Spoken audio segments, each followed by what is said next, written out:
So here we have the Audi A5 Cabriolet on an 09 plate.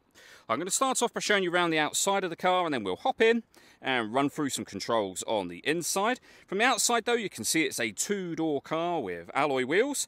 Let's start off inside the boot and then work our way around the rest of the car from there. As we approach the back of the car, you can see we have reversing sensors, and given that it's a convertible, a decent amount of boot space as well.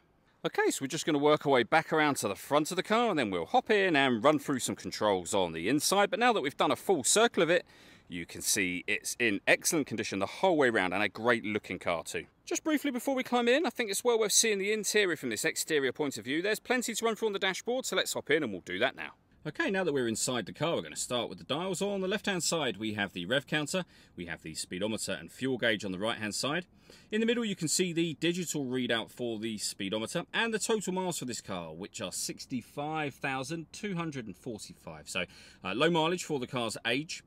If we back out to the steering wheel, we have stereo controls available on there. And just behind the steering wheel, the minus and plus paddles enable you to change up and down a gear manually with this automatic gearbox. Over in the centre, we then have the main screen for your radio and your stereo. So we're on the radio menu at the moment. You can see we've got FM and AM radio. If you want to listen to your own music, you can do. And you've got a few ways you can do that as well, and they are being shown on the screen too. To access those different menus, you just use the buttons here.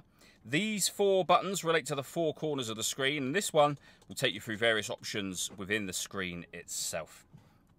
Below that, we have the dual zone climate control. So you can adjust the passenger temperature, the driver temperature, you can increase and decrease the fan speed.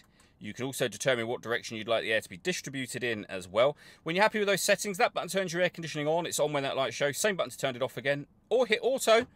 The car will now maintain the temperatures that you've asked for by taking full control of the fan speed for you. And you can hear it doing that in the background.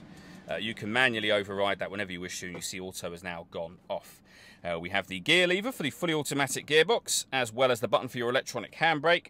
We then have the roof control just here, which I'll show you next. Okay, so if I lift my finger up on that button, first of all, the windows will all lower themselves so that the roof can release.